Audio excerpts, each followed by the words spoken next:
자, 정규직 공기업 세 번째입니다. 우리 면접 요령에 대해서, 그죠? 면접을 어떻게 할 거냐라는 겁니다. 면접이라고 하는 것은 이 지원자를 우리가 제일 정확하게 확인할 수 있는 방법입니다.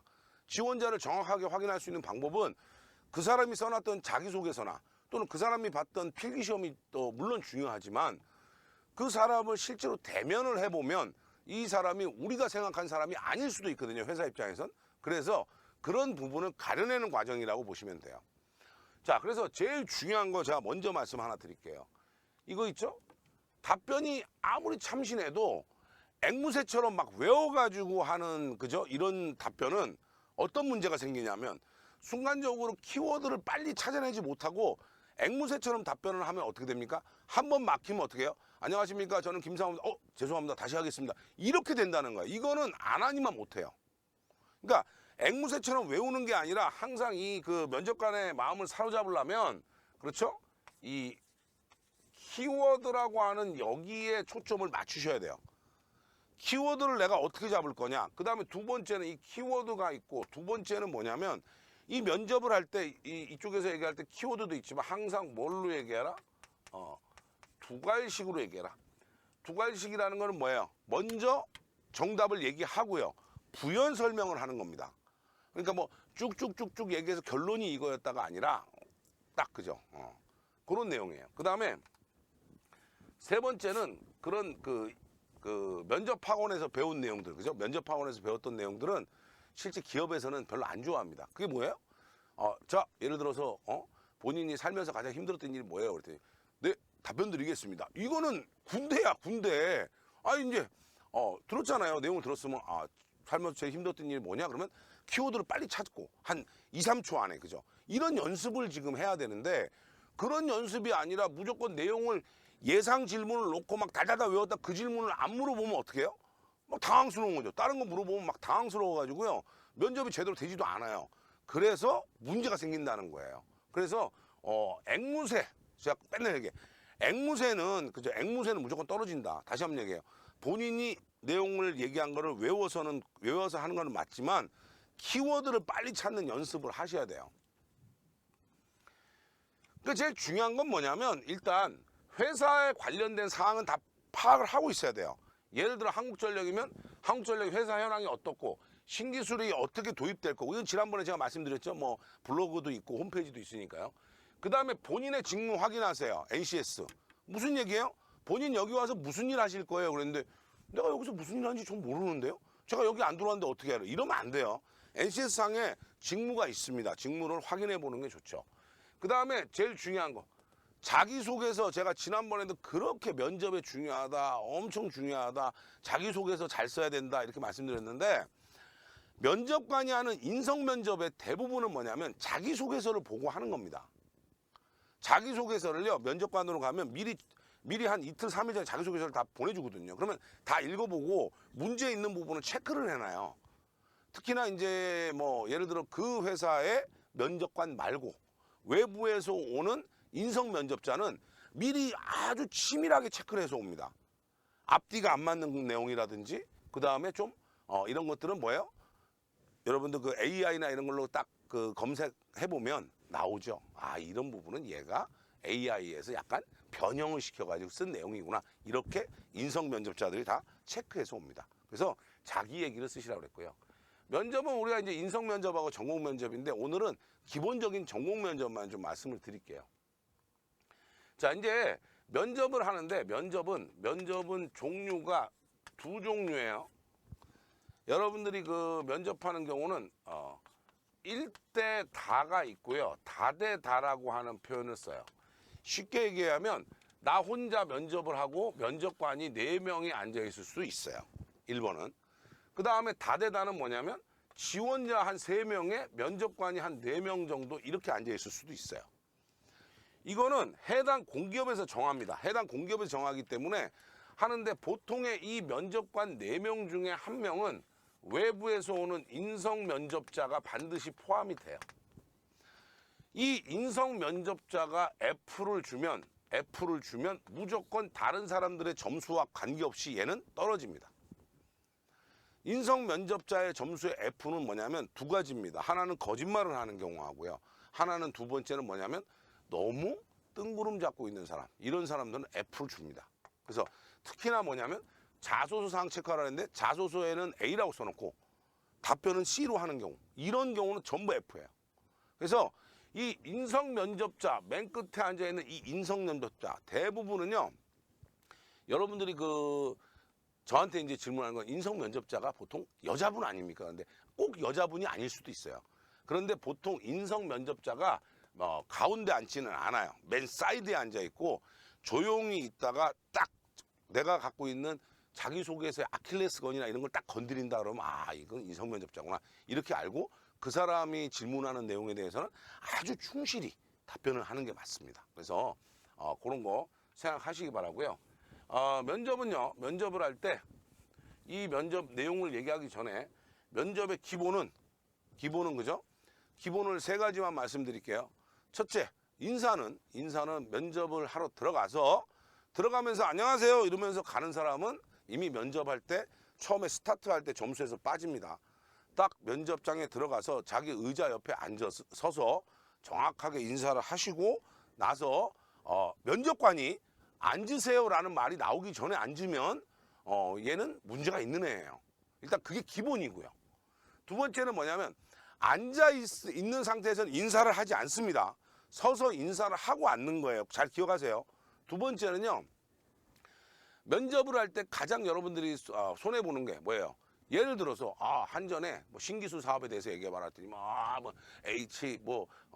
그죠? HVDC도 있고 이 지금 이렇게 손을 흔드는 거는 뭐예요? 영어로 뭐라 그래요? 제스처라고 하죠. 제스처는 뭐냐면 내가 상대방을 가르치려고 하는 마음이 있다는 거예요. 지금 저는 여러분들한테 가르치고 있고 강의를 하고 있는 거잖아요. 이런 사람은 이게 되는데 여러분들은 이 손 딱 주먹 쥐고요. 절대 면접이 끝날 때까지 그죠? 절대 손 피지 마세요. 그래야 이게 내용이 된다 이거죠. 자, 그 다음에 세 번째는 뭐냐면 실제로 요새 많은 기업들이 우리 여직원들도 많거든요. 그러니까 여자들도 기술직에 굉장히 많아요. 옛날처럼 그죠? 여자들은 다 사무직 아닙니까? 아니에요. 여자들도 기술직 상당히 많은데 괜히 그죠? 짧은 치마 입어가지고 혼자 그죠? 어쩔 줄 몰라 하지 마시고요. 바지 정장을 입으셔도 관계 없습니다. 그런 건 나중에 또 필요할 때 그죠? 제가 또 말씀드릴게요. 우리가 이제 중요한 거는 인성 면접하고 전공 면접인데 오늘 인성 면접을 하고요. 다음 주부터 한 3회에 걸쳐서 전공 면접만 해드릴 겁니다. 전공에 어떤 것들을 물어볼 것이다 라는 것들을 전공 면접은 미리 여러분들 제가 자료를 다 배포해서 미리 여러분들도 답을 좀 준비하고 하는 방법으로 하겠습니다.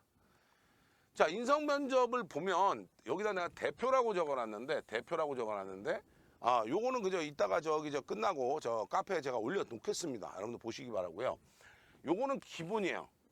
인성 면접은 어느 회사를 가든지 이 5개 항목에 대해서는 꼭 물어봅니다. 첫 번째가 뭐예요? 1분 자기소개를 하라고 하고, 두 번째는 지원 동기가 뭐냐? 입사 후에 뭘 하고 싶냐? 자신의 장단점이 어떤 거냐? 마지막으로 끝날 때 꼭 그죠? 마지막 하고 싶은 말까지 해서 꼭 5개 정도 돼요. 그런데 여기서 하나씩 분석을 해보자고요. 첫 번째, 1분 자기소개입니다. 이거 자꾸 그죠? 여러분들 대학에서 면접 준비를 대학에서 외부 면접관들이 와서 그죠? 이렇게 강의도 하고 실제 모의 면접도 했다 이런 학교들도 좀 있더라고요. 그런데 1분 자기소개부터 시작해서 이 모든 내용은 우리는 다시 한번 얘기하지만 뭐예요? 전기직입니다. 전기직이에요. 면접 당사자가 전기직일 확률이 크단 말이죠. 기본적으로는.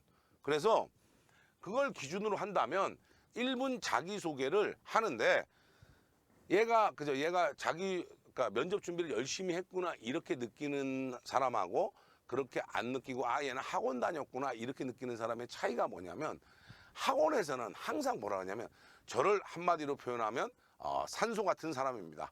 산소는 눈에 보이지 않지만 그죠? 없어서는 안 되는 애들이기 때문에 저는 산소 같은 사람이라고 생각합니다. 이런 거예요. 그죠? 요런 그죠? 미사오구들 많이 들어간 내용은 글쎄요. 사무직은 좀 괜찮을 수 있는데 기술직은 아니야. 기술직은 여러분들 미사오구를 쓸 필요가 없어요. 내가 이런 사람이다라는 것만 알려주면 되는 거죠. 자, 그래서 1분 자기소개를 하면 자기소개하라 했더니 뭐 해요? 여러분들 자기소개하라 했더니 뭐 저한테 얘기하는데 자기소개 해봐라 그랬더니 뭐요? 저는 어릴 때 어디서 태어났고 뭐 했고 그죠? 필요 없어요. 1분 자기소개는 이 1분 자기소개 핵심이 뭐냐면 1분 안에 나를 다 어필하라는 거예요. 1분 안에 나를 어필하라는 건 무슨 얘기냐면 상대방 면접자 제가 이제 면접을 예를 들어 가면 가만히 들어보면 1분 자기소개 해보세요. 그리고 쳐다보지도 않아요. 가만히 들어보면 아 들었을 때 이 사람은 이런 사람이겠구나 예측을 할 수 있어야 돼요. 그러려면 첫째 그죠? 첫째 뭐예요? 성장이 어떻게 돼 있느냐? 성장 과정을 얘기했더니 뭐 중학교 때 어떻고 고등학교 때 아니라고. 성장 과정은 뭐냐면 이 기술적으로 얼마나 성장이 됐느냐는 거예요. 저는 학부에서 전기, 전자 이런 부분을 전공했습니다. 여기에 국한하지 않고 더 열심히 준비해서 저 전기 엔지니어로서 기본이 되는 전기기사, 공사기사를 취득했습니다. 여기에 머무르지 않고 실제 실무에서는 어떤 것들을 사용하는가 확인하기 위해서 예를 들어 어느 교육기관에서 다른 사설 교육기관에서 교육을 받았습니다. 또 한국전력에 지금 지원해 있는데 만약 한국전력이면 한국전력에 대한 관심이 높아서 홈페이지나 또는 한국전력의 홍보관이라든지 이런 데를 방문해서 실제로 한국전력이 하고 있는 업무라든지 이런 거에 대해서 조금 알 수 있는 계기가 됐습니다. 이렇게 해서 기술적인 성장 과정이 필요하다. 두 번째는 뭐냐면 본인이에요. 본인에 대한 거는 나의 장점을 어필하시면 돼요. 단점은 여기다 할 필요가 없단 말이죠. 왜? 장단점은 따로 물어볼 수도 있어요. 그렇기 때문에 본인의 장점만 얘기하는 거야. 저는 예를 들어서 정직한 사람입니다. 정직은 세상에 정책이 된다는 명언도 있듯이 나는 정직해서 지금까지 항상 어떤 일을 좀 손해보는 면도 있었지만 항상 그죠? 정직해서 발전이 있었습니다. 일예로 이런 거는 뭐예요? 예를 들어라. 일예로 이렇게 학교에서 동아리 활동할 때도 이랬습니다. 이런 내용이 들어가는 게 그러니까 뭐예요? 한 20초. 그 다음 마지막은 뭐냐면 세 번째는 조직 생활이에요. 조직 생활이라는 거 하는 것은 여러분들이 하는 동아리부터 시작해서 뭐 각종 학교에서 말고 교회 활동, 바깥에서 하는 활동 뭐 이런 거 할 때 가장 좋은 거는 뭐예요? 지금이라도 가서 하세요. 봉사활동을 한번 해봤다. 이거는 굉장히 중요하죠. 그렇죠? 공공기관은 아무래도 국민한테 봉사하는 기관이라 이런 생각들이 많기 때문에 이런 내용들을 20초. 그래서 1분이 돼야 되는 겁니다. 그러니까 여러분들이 연습할 때 앵무새처럼 연습하라는 건 이 5가지예요. 앵무새처럼 연습을 할 때는 요거 20초가 되는지 초식에 놓고 여러분들 그 뭐죠? 핸드폰에 딱 녹음해놓고 딱 녹음해놓고 쫙 얘기하는 거예요. 그랬을 때 내가 뭐가 실수가 있다 이러면 교정을 해야 되는 거예요. 그래서 요렇게 보통 한다. 지금 보니까 그죠? 생각보다 그죠? 복잡하죠? 면접이? 왜? 여러분들 그냥 뭐 맨날 면접학원 가면 자기소개 해보세요. 뭐 전 중학교 때 어땠고요. 잘했어요. 이러는데 그거는 내가 볼 때는 그죠? 말도 안 되는 얘기죠. 자, 두 번째는요. 지원 동기입니다. 지원 동기는 이미 자기소개서에 보통의 모든 기업들은 자기소개서 안에 포함이 되어 있습니다. 지원 동기는. 그런데 이 지원 동기가 100명이 지원하면 100명이 똑같이 얘기하고 있어요. 지금 뭐냐면 한국전력이 뭐 우리나라 전기의 모든 거라고 생각해서 한국전력이 지원했습니다. 한국전력이 우리나라 전기의 최고의 회사니까 지원했습니다. 아니요. 여러분들 생각해 보세요. 전기기사 갖고 있잖아요. 전기기사를 딸 때 왜 전기기사를 땄어요? 동기가 뭐였어요? 그렇게 생각하면 이해가 쉽죠. 이게 내가 보니까 앞으로 그죠? 우리가 100세 시대인데 이렇게 보니까 전기를 따면 우리가 노후 생활도 할 수 있고 굉장히 유리하다라고 생각해서 땄다. 이렇게 되는 거죠. 그럼 여기 지원을 왜 했어요? 이거는 나하고 회사하고 어떤 접점이 맞았냐는 거예요. 나하고 회사 사이에. 한국전력은 예를 들어서 한국전력이 지원한다 그러면 똑같이 한국전력은 끊임없이 발전되는 회사라서 지원했습니다. 저도 항상 제가 자신이 항상 어디 머물러 있는 것보다는 발전적으로 되는 것들을 굉장히 좋아하는데 그거에 맞춰서 했습니다. 일례로 한국전력은 지금 현재 갖고 있는 우리가 해저, 그러니까 아까 조이님이 질문했으니까 얘기할게요. 해저를 통해서, 해저 케이블을 통해서 해남이나 또는 진도에서 제주까지 송전하는 이 방식을 여기에 머무르지 않고 초고압 직류 송전을 통해서 가공으로 지금부터는 직류로 송전을 해서 이 모든 우리가 직류 송전의 기법들, 즉 뭐야, 전력 손실이 줄이고 이런 얘기를 하셔야 돼. 이렇게 회사가 발전적으로 가는데 그게 나랑 맞더라 이거예요. 회사가 그냥 아침에 가면 하루 종일 그대로 앉았다 오고 하루 종일 가서 그대로 앉았다, 이런 아주 유지를 해야 되는 쪽하고 이거는 발전적인 회사다라고 생각을 하면 얘기가 다른 거예요. 그러니까 나하고 회사하고 어디가 접점인지를 찾아야 돼요. 기억을 하세요. 나하고 회사가, 내가 이 회사에 뭐가 마음에 들었으니까 왔을 거 아니에요. 그렇죠? 그 중에 제일 워스트한 대답은 뭐예요? 정년 보장이 돼서 왔어요. 돈을 많이 줘서 왔어요. 이거는 아주 월스트한 대답이고요. 그런 거는 안 되죠. 그래서 나하고 회사하고 접점이 뭐냐? 요걸 생각한다는 거고요.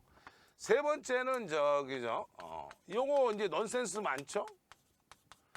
입사 후 포부를 하려면 입사하고 나서 내가 한 10년 정도 지나면 어느 정도 위치에 있겠다라는 거를 미리 예측을 하시면 돼요. 나 10년 정도 지났더니 내가 예를 들어서 배전 분야에 지원했는데 배전 분야에서는 지중 배전 쪽을 하고 싶습니다. 근데 지중 배전 쪽에서는 김상훈이라는 사람이 최고라고 모든 사람들이 그저 기술적으로 앞서 있다.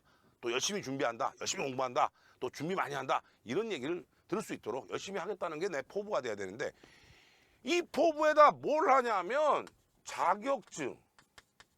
저는 회사에 들어와서 기술사 따겠습니다. 또 나는 영어 공부를 열심히 하겠습니다. 이런 거는요, 여러분들 넌센스예요. 이게 다 넌센스예요. 이런 거는 그죠? 회사에서 제일 싫어하는 답변이에요. 왜 회사에 싫어하겠어요? 여러분들 공기업에서 아침 9시 출근하면 6시면 다 퇴근하잖아요. 공기업은 야근이나 이런 게 많지 않아요. 거의 없어요. 그러니까 9시 출근하면 6시 퇴근하잖아요. 9시 출근해서 6시 퇴근하는데 그렇게 9시 출근해서 6시 퇴근하는 사람들은 월급을 주잖아요. 왜 6시에 퇴근시킵니까? 집에 가서 잘 쉬셨다가 내일 아침에도 또 열심히 일해주세요 라는 개념이에요. 그럼 잘 보세요. 자격증 딴다 그러면 뭐예요? 밤에 잠 안 자고 하루 종일 그저 기술사 공부하다가 낮에 일하다가 실수하면 문제가 생길 거 아니에요. 그래서 이런 자격증이나 이런 것들은 이미 회사에 들어오기 전에 돼 있어야지, 회사에서 딴다는 얘기는 나중에, 사실은 그렇죠 여러분들. 회사에 들어가면 시간 많으니까 기술사 공부하겠습니다. 오케이. 근데 그걸 말로 할 필요는 없다는 얘기예요. 이게 됩니까? 그래서 이런 거는 가장 월스트하다. 답이. 그죠? 잘 기억하시고요. 네 번째는 장단점인데요.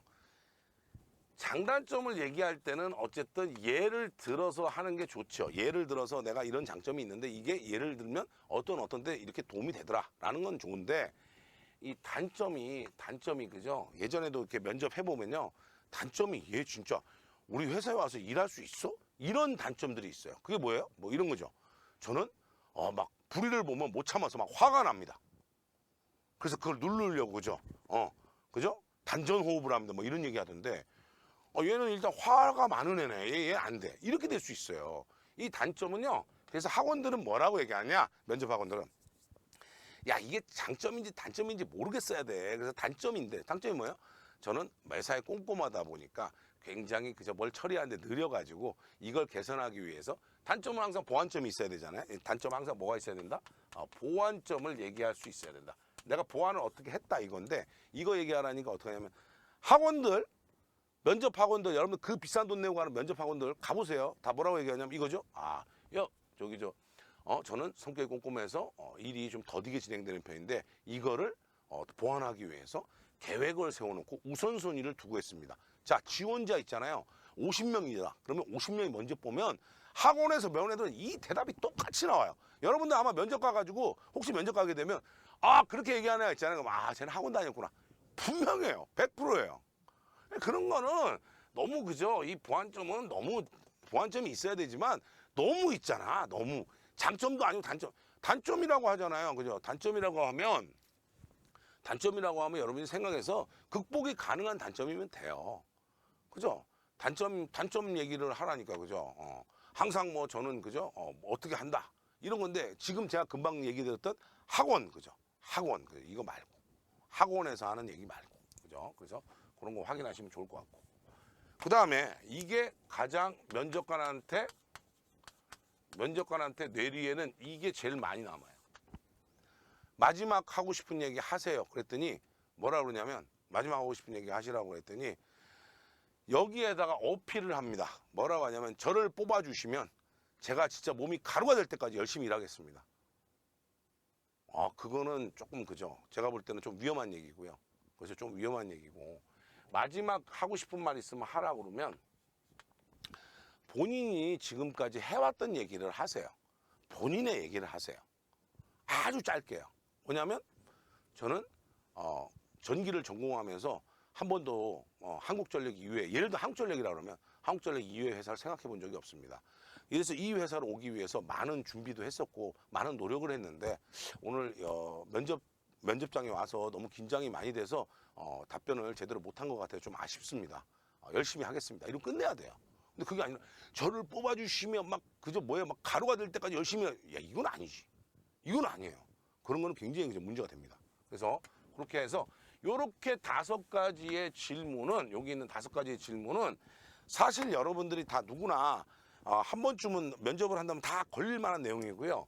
그 다음에 이제 요 밑에 있는 것들은 뭐냐면 일반적인 질문인데 여러 회사에 다 공통인 거죠. 그래서 제일 중요한 거 2가지는 요거죠. 일단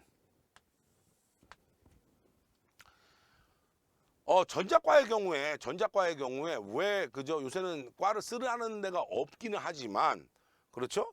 내용을 쓰다 보면 이게 뭐 여러분들이 학교에서 뭐 이게 프로젝트 하고 있는 거에 아두이노 들어가고 막 이렇게 하면 이게 전자과인가 이렇게 느끼면 비전공자입니까 이렇게 물어볼 수도 있어요. 비전공자인 경우에는 왜 지원했느냐? 본인이 전자공학 전공했는데 왜 하필 전자 쪽으로 안 가고 삼성전자 뭐 많은데 LG전자 전자회사 많은데 왜 거기 안 가고 전기를 하려고 하느냐? 그 이유에 대해서 명확해야 됩니다. 그죠? 그 다음에 이직을 하는 사람, 난 지금 직장을 다니고 있는데 이직을 한다는 거예요. 이직하는 이유가 뭐냐는 거예요. 요거 2개는 그저 나중에 제가 오프라인 하면 정확하게 그저 본인에 맞춰서 답변을 해주겠습니다. 자, 그 다음에 이제 보면 뭐 나머지는 그냥 좀 읽어보자는 거죠. 뭐예요? 인생에서 가장 힘들었던 일. 인생에서 가장 힘들었다. 지금 뭐라고 돼 있어요? 가장 힘든 거예요. 인성 면접자들이 체크하는 게 바로 이거예요. 가장 힘든 일인데 뭐예요? 저는 뭐 공부하는데 공부가 잘 안 돼가지고요. 그게 가장 힘들었어요. 살면서 여러분들 가장 힘들었어요. 그 내용 중에 일단 요거는 뺍니다. 군대는 제외예요. 군대는 제외입니다. 군대 얘기는 할 필요가 없죠. 그래서 인생에서 가장 힘들었던 일. 그거를 비전공자의 경우에는 얘랑 섞으면 돼요. 비전공자가 인생에서 가장 힘들었던 일은 뭐예요? 제가 대학을 선택할 때 전자 전공을 선택을 했는데 이것을 하다 보니까 전기가 왜 좋았는지를 얘기를 하시고요. 전기가 좋아져서 예를 들어 뭐 때문에 좋아져서 전기를 하려고 하는데 내 전공을 버려야 될지 안 해야 될지 깊은 고민을 하느라고 너무 힘들었다. 이렇게 가는 게 맞는 거죠. 이 2가지를 같이 묶으면 비전공자 또는 이직을 하는 사람도 마찬가지야. 인생에서 가장 힘든 거예요. 내 직장을 바꿔야 되는 입장이니까요. 이런 거 같이 묶어서 가는 거예요. 그 다음에 그 한전, 예를 들어 교통사 다 전부 다 맞췄는데 직무 선택의 이유가 어떤 거냐 이런 거에 대해서도 많이 묻고요. 그 다음에 요거 꼭 기억하세요. 제가 지난번에 그 자소서 쓸 때도 얘기했는데 회사의 인재 상황하고 본인이 맞느냐 이런 얘기를 많이 물어봐요. 우리 회사의 인재상은 인재상 아시죠? 근데 모르겠는데요. 이러면 걔는 떨어진 거고요. 인재상에 대해서 본인이 생각할 때 우리 회사 인재상하고 맞습니까? 라고 물어볼 수 있어요. 그래서 인재상을 미리 정확하게 파악하고 있어야 된다. 그 다음에 상사의 부당한 요구에 대해서 어떻게 할 거냐는데 사실 이거는요 안 물어봐요 요새. 왜? 상사가 부당한 요구를 할 일이 없어요. 왜냐면 요새는 너무나 이 시문고 제도 쉽게 얘기하면 내가 위로 보고할 수 있는 제도들이 감사실이나 있는데 보고할 수 있는 제도가 너무 많기 때문에 이건 사실 아니고요. 조직에서 트러블 같은 것들을 해결해 본 경험이 있느냐 요거는 이유가 있죠. 왜냐면 우리 회사에 지원했어도 우리 회사 안에서도 이런 것들이 그죠 트러블이 날 수 있기 때문에 학교나 어떤 다른 그죠 이미 여기 회사에 들어오기 전에 학교나 이런 단체에서 본인이 그 트러블이 있었을 때 그거를 해결했던 경험이 있으면 얘기를 해라라는 얘기예요. 그래서 요런 내용들은 전부 다 뭐냐면 인성 면접자의 질문입니다. 인성 면접자의 질문이고요. 대부분 위에 게 일반적인 회사의 질문이에요. 그래서 여기는 기본, 요거는 이제 선택사항이 됐어요. 나올 수도 있고 안 나올 수도 있지만 이렇게 만약에 인성 면접지를 저한테 뽑으라 그러면 한 100, 한 50개 정도 뽑아줄 수 있어요. 근데 이제 그냥 대표적인 것만 우리가 오늘 말씀을 드렸습니다. 면접은요, 면접은 이렇게 생각하셔야 돼요. 면접은 그냥 가서 보는 게 아니고요. 면접은 고도의 스킬이 필요합니다. 고도의 스킬이라는 거는 나를 어떻게 어필할 거냐는 거예요. 여러분들 그 마지막으로 제가 이 말씀 드릴게요. 2배수로 면접을 합니다. 그죠? 이런 얘기는 아무도 안 해줄 거예요. 2배수로 면접을 보는데 우리가 100명을 채용을 해야 돼요. 100명을 채용해야 되는데 여기까지가 그저 점수, 필기 점수가 100점이에요. 그럼 여기 100명 있고 여기 100명 있다는 거잖아요. 그렇죠? 면접 보면 어디예요? 여기 10명, 여기 10명이 사실은 면접의 대상이에요. 얘네들 여기 위에 90명은요, 90명은 이미 합격한 거나 다름없어. 여기 밑에 90명은요, 이미 떨어졌어. 이거는, 그러니까 누가 그러더라고. 저는 면접 보는데 면접관들이 엄청 잘해줘요. 그래? 그런데 나중에 와서 뭐예요? 저 떨어졌어요. 넌 여기였던 거죠. 여기에 걸렸을 때 면접이 치열해요. 그러니까 내가 예를 들어서 여러분들 이렇게 생각하셔야 돼. 면접관이 면접을 하는데 나중에 압박하고 있다라고 느끼면 이 안에 들어있다라고 생각을 해야 돼, 본인은. 근데 여기 들어있으면요, 굳이 내가 얘를 압박할 필요가 있어요? 어차피 떨어지는 애인데. 여기 있는 애도 그죠? 굳이 압박할 필요 있어요? 어차피 점수가 높아서 붙었는데. 1번은 제가 지난번에도 말씀드렸지, 1번은 필기 점수예요. 2번은 뭐냐면 면접인데 필기 점수가 높은 순위 면접에 유리하다는 얘기를 하는 겁니다. 그래서 이 그죠 내용들이 그죠 다 이미 있기 때문에 지침이 그래요. 왜냐하면 예전에 그죠 예전에 이제 면접을 하면 면접 점수를 다 그냥 기재해서 가는데 이렇게 보시면 뭐 1등 했던 애들 필기 점수 1등이 빵점인 경우는 없어요. 그거는 부정에 해당하죠, 잘못하면. 그죠? 그래서 이렇게 되니까 면접을 그저 좀 치밀하고 나를 어필할 수 있는 방법으로 준비를 하시는 게 맞다. 그다음에 우리는 엔지니어이기 때문에 다시 한번 얘기합니다. 우리는 엔지니어이기 때문에 인문계적인 즉 사무직 쪽에 해당하는 답변을 해서는 곤란하다라고 말씀드립니다. 그렇죠? 우리의 전공에 대한 내용이나 이런 부분은 정확하게 대답을 할 필요가 있고요. 그렇죠? 그 다음에 항상 두 가지식으로 한다 잊지 마시고 하시면 되겠습니다.